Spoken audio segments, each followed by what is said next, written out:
என் பெயர் சுந்தர், வயது 45. பார்க்க நடிகர் சத்யராஜ் போல இருப்பேன்.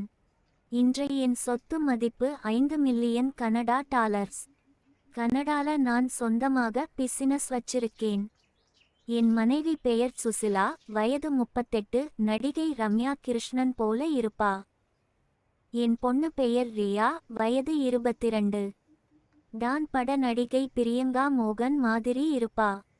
நாங்கள் கனடா நாட்டில் குடிபெயர்ந்த குடும்பம். நாங்கள் கனடா வந்து 25 வருடம் ஆகிறது. நாங்கள் கனடா வந்த புதிதில் என்ன செய்வது என்று தெரியவில்லை. எங்களுக்கு கனடா நாட்டின் கலாச்சாரம் மிகவும் புதிதாக இருந்தது. என்னால் இந்த கலாச்சாரத்தை ஏற்றுக்கொள்ள முடியவில்லை. ஆனால் என் மனைவி வேலைக்காரர்களை மிஞ்சும் அளவுக்கு சம்பவங்களை செய்து இருக்கிறாள். புரியும்படி சொல்ல வேண்டும் என்றால், ரியா எனக்கு பிறந்த பெண் இல்லை. என் நண்பன் ஒருவனுக்கும் என் ஆரியர் மனைவிக்கும் பிறந்த குழந்தைதான் ரியா. அதுவே எனக்கு சமீபமாக தான் தெரிய வந்தது. இது தெரிந்தவுடன் என்னால் சும்மா இருக்க முடியவில்லை. கோவத்தின் உச்சிக்கே சென்றேன். என் மனைவியிடம் ரியா என் குழந்தை இல்லை தானே என்று கேட்டதுக்கு ஆம் என்று ஒத்துக்கொண்டாள். அவள் தவறை நினைத்து அழுது என்னிடம் மன்னிப்பு கேட்டாள். என் மனைவி உண்மையான முகமே அதற்கு பின்னால் தான் புரிந்தது.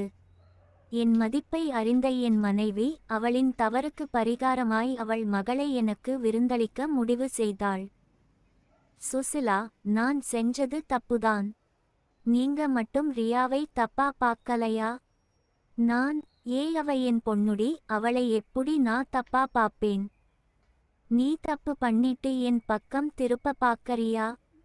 சுசிலா, ரியா மேல உங்களுக்கு தான் எல்லா உரிமையும் இருக்கு. நீக்க அவளை தாராளமா தப்பா பார்க்கலாம். நானே அவளை உங்களுக்கு கூட்டி கொடுக்குறேன்.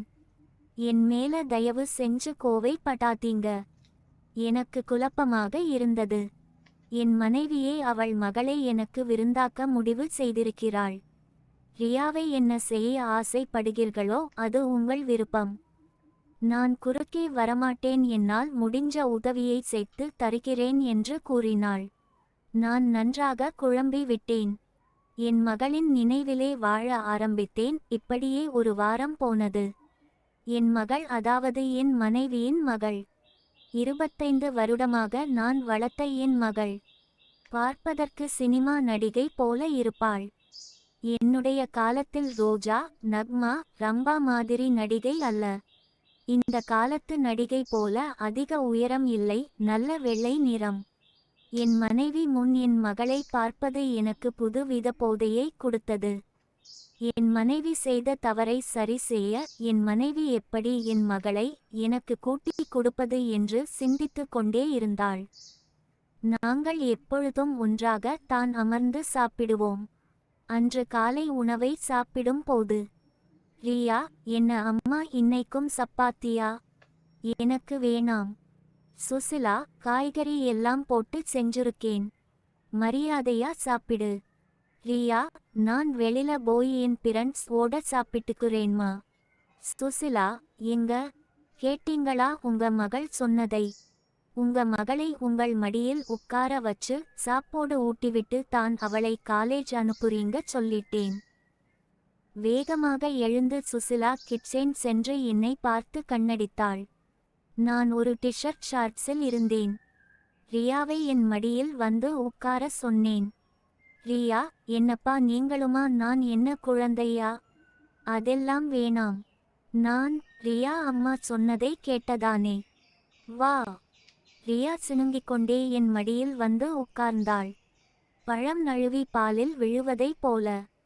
ரியா என் மடியில் உட்காருவது இது முதல் முறை இல்லை. ஆனால் எனக்கு அவள் மீது ஆசை ஏற்பட்ட பின்னால் அவள் செய்யும் ஒவ்வொரு செயலும் எனக்கு பிடித்தது. நான் ரியா என்னை விட்டு அவள் இறங்காதவாறு பிடித்து கொண்டேன். சுசிலா என்னையும் ரியாவையும் உள்ளே இருந்து ஒரு கண்ணால் பார்த்து கொண்டு இருந்தாள். நான் அவளுக்கு சப்பாத்தி ஊட்டி விட்டேன். அவளும் விருப்பம் இல்லாமல் என் விரல் ஒவ்வொன்றையும் சப்பியடி அவள் வாயில் வாங்கிக் கொண்டு இருந்தாள். ரியா என் பக்கமாக திரும்ப முயற்சி செய்தாள். வெளியில் இருந்து பார்த்தால் கண்டிப்பாக தவறாக தெரிய வாய்ப்பு இருக்கிறது. ரியாவிற்கு கண்டிப்பாக வித்தியாசம் தெரிந்திருக்கும். ரியாவும் கீழே விழுகாமல் இருக்க என் 2 துடை மீது அவள் 2 கைகளை நல்ல கெட்டியாக பிடித்து கொண்டாள். வெளிநாட்டில் வாழும் காலேஜ் படிக்கும் பெண்ணுக்கு இது புரியாமல் இருக்க வாய்ப்பில்லை. அவளுக்கு என் ஆசையை தெரிய வேண்டும் என்று தான் நானும் முயற்சி செய்து கொண்டு இருந்தேன்.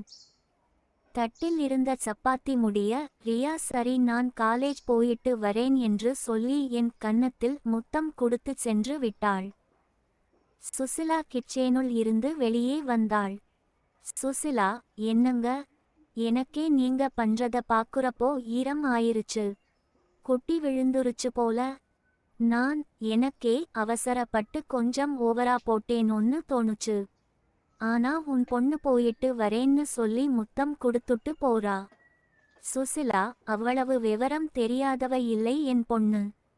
நாளைக்கும் சப்பாத்தியே செய்றேன். என்ன செய்றான்னு பாப்போம். சும்மா இரு சுசிலா, ஏதாவது பிரச்சனை ஆயிட்டா என்ன பண்றது? இது நம்ம ஊரு இல்லை கனடா. அவ போய் ஏதும் நம்ம மேல சாம்பிளைன் செஞ்சுற போறா. சுசிலா, சும்மா இருங்க. ஒரு பொண்ண பத்தி இன்னொரு பொண்ணுக்கு தான் தெரியும். அதும் அவ என் மகள். குட்டி மடிஞ்சுருச்சு சொல்றேன்ல. சுசிலாவின் பேச்சு எனக்கு தனி தைரியம் கொடுத்தது. எவ்வளவு நாள் தான் பொறுமையாக இருப்பது? ஏதாவது முயற்சி செய்து பார்க்கலாம்னு முடிவு செய்தேன். அன்று இரவு எல்லோரும் ஒன்றாக டிவி பார்க்க அமர்ந்தோம். ரியா ஒரு நைட் சட்டையும் ஒரு நைட் பேண்ட்டும் போட்டிருந்தாள். நானும் நைட் பாண்ட் நைட் சட்டையோடு தான் இருந்தேன். சோபாவில் அமர்ந்து ஒரு புதிய பேய் படம் ஒன்றை போட்டு விட்டு வந்தாள் ரியா. நானும் சுசீலாவும் ஒரு சோபாவில் இருக்க வேறு சோபாவில் அமர்ந்தாள் ரியா. சுசிலா, ரியா ஏன் தனியா உட்கார்ந்துருக்க? வா, வந்து எனக்கும் அப்பாவுக்கும் நடுவில உட்கார்ந்துக்கோ வா என்று கூப்பிட்டாள். அது பேய் படம் என்பதால் ரியா வேகமாக எங்களுக்கு நடுவில் வந்து உட்கார்ந்து கொண்டாள். சுசிலா லைட்டை ஆஃப் செய்ய வீடே இருட்டாக டிவி வெளிச்சத்தில் இருந்தது. படம் ஓட ஓட ரியா அவளின் அம்மாவை கட்டி பிடித்து பயத்தில் படம் பார்த்தாள். சுசிலா என்னை பார்த்து வா என்பது போல கை அசைத்தாள். நானும் தைரியத்தை வரவழைத்து கொண்டு பயப்படுவது போல ரியாவின் பக்கத்தில் இருந்து கட்டி பிடித்தேன். ரியா அவ்வப்போது டிவி பார்த்து கொண்டு அதில் பேய் வரும்போது அவளின் அம்மா பக்கமே திரும்பிக் கொண்டு இருந்தாள். இது எனக்கு இன்னும் தைரியத்தை கொடுக்க. டிவி வெளிச்சத்தில் நான் என்ன செய்கிறேன் என்பது சுசீலாவுக்கு நன்றாகவே தெரிந்து இருந்தது. என்னதான் இருந்தாலும் அப்பொழுது எனக்குள் ஒரு பயம் இருந்தது. இப்பொழுது ரியா சுசீலாவை கட்டி பிடித்தபடியே டிவி பார்த்து கொண்டு இருந்தாள். இது பேய் வரும் காட்சி இல்லை. கண்டிப்பாக பின்னாடி நான் செய்யும் செயல் ரியாவிற்கு தெரிய அதிக வாய்ப்பு இருக்கிறது. ஆனாலும் அவள் ஏதும் சொல்லாமல் இருப்பது எனக்கு ஒரு புது தைரியத்தை கொடுத்தது. இதுதான் எனக்கு சுசிலா சொல்வது போல் ஒருவேளை ரியாவிற்கு என் மீது ஏதும் விருப்பம் வந்து விட்டதா என்ற நினைப்பை அதிகப்படுத்தியது. எனக்கு பயம் தொற்றிக் கொண்டது. இதை பார்த்த சுசிலா பார்த்துக்கலாம் என்பது போல முக பாவனை செய்தாள். படம் முடிந்து நாங்கள் லைட் போட்டவுடன் ரியா மிக இயல்பாக எழுந்த எனக்கும் சுசீலாவுக்கு ஒரு முத்தம் கொடுத்து விட்டு குட் நைட் சொல்லி விட்டு அவள் ரூமிற்கு சென்று விட்டாள். சுசிலா, நான் சொன்னேல்ல, பாத்தீங்களா குட்டி மடிஞ்சிருச்சு. அதானே எப்படி சுசிலா? சுசிலா, நாம இருந்த காலத்திலே கனடா ரொம்ப மோசம். இப்போ சொல்லவா வேணும்? படமே அப்பா மக பண்றது தான் வருது. அவளும் பார்க்காமலா இருந்துருப்பா? அதும் இல்லாம அவளை நான் தான் அடக்கி வச்சிருக்கேன். அவ போடணும்னு என்கிட்ட கேக்குற டிரஸ் எல்லாம் ட்ரெஸ்ஸே இல்லை. என்னோட கண்ணடிப்பால தான் ஒழுங்கா இருக்கா. இப்போ நானே உங்க கிட்ட சகஜமா இருக்க விடறேன்ல, அதான். நான் இப்போவே அவ கூட பேசுறேன். இனி நீ வீட்டில மட்டும் உனக்கு புடிச்சி மாதிரி டிரஸ் போடலாம்னு சொல்லிட்டு வரேன். நாளைக்கு என்ன ட்ரெஸ்ல வரான்னு பாப்போம். சுசிலா எழுந்து ரியா ரூமிற்கு போனா. எது என்னவோ எனக்கு நான் கேட்டது கிடைக்க போகுது. ரியா குட்டி கூட படுக்கிற நாளுக்காக எங்கிட்டு இருந்தேன். அடுத்த நாள் காலை சாப்பாடு சுசிலா சொன்னது போல சப்பாத்தி செஞ்சு வைக்க. ரியா, அம்மா நேத்து காலையில தானே சப்பாத்தி செஞ்சே. சுசிலா, நீ வந்து சமைக்குறியா ரியா? இல்ல, உங்க அப்பாவை கடையில போய் சாப்பாடு வாங்கிட்டு வர சொல்லு சரியா? மரியாதையா குடுக்குறத மிச்சம் வைக்காம சாப்பிடு சொல்லிட்டேன். ரியா, எனக்கு வேணாம், நான் சாப்பிட மாட்டேன். சுசிலா, என்னங்க நேத்து மாதிரி இவளுக்கு ஊட்டி விடுங்க. நான் ரியாவை பார்த்தேன். ரியா சலித்துக்கொண்டே வந்து என் பக்கத்தில் நின்றாள். எனக்கு தைரியம் தலைக்கு ஏறியது. ரியாவும் நேற்றைப் போலவே உட்கார்ந்தாள். சுசிலா சப்பாத்தியை சுட்டு எடுத்துக்கொண்டு நேராக எங்களை நோக்கி வந்தாள். சுசிலா, அப்பாவையும் பொன்னையும் பார்க்க என் கண்ணே பட்டிரும் போல. அவ்வளவு அழகா இருக்கீங்க. ரியா, டாடி என்ன ஷாப்பிங் கூட்டிட்டு போறீங்களா ப்ளீஸ்? நான் இடுப்பை ஆட்டி கொண்டே.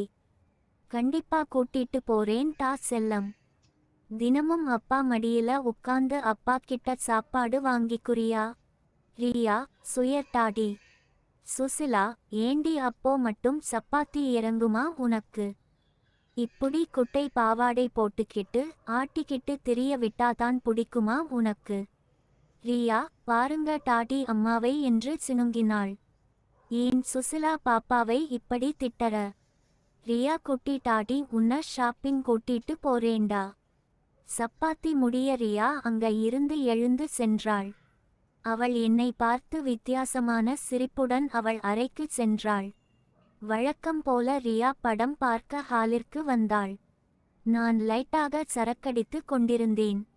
சுசிலா வீட்டுக்குள்ள என்ன டிரஸ் வேணாலும் போடலாம் என்று சுதந்திரம் கொடுக்கவும் போட்டுக்கொண்டு டிவி பார்க்க வந்தாள். அவளும் சிரித்து கொண்டு போய் டிவி ஒன செய்தாள். சுசிலா, ரியா, என்ன டிரஸ் இது? உங்க அப்பாவை பார்த்த பாவமா இல்லையா உனக்கு? அவரும் ஆம்பளத்தானே. அவரு உன்னை ஏதாவது பண்ணின நான் ஏதும் கேட்க மாட்டேன் பாத்துக்கோ. ரியா, எனக்கும் எங்க அப்பாக்கும் 1000 இருக்கும். அவரு என்ன பண்ணாலும் நீ குறுக்க வராத சரியா? சுசிலா, கொழுப்பை பாத்தீங்களா இவளுக்கு? சீக்கிரமா வந்து இவளை புடிச்சு விடுங்க. ரொம்ப பேசுறா. அவள் என் நெஞ்சை தள்ளி விட்டு ஓட்டினாள். நான் பின்னாடியே ஓடி துரத்தினேன். நாங்கள் இருவரும் புதியதாய் கல்யாணம் ஆனா தம்பதி மாதிரி ஓடி பிடித்து விளையாடினோம். கடைசியாக என் மகள் கிச்சனுக்குள் சென்று என்னிடம் மாட்டிக்கொண்டாள். மீதி விரைவில்.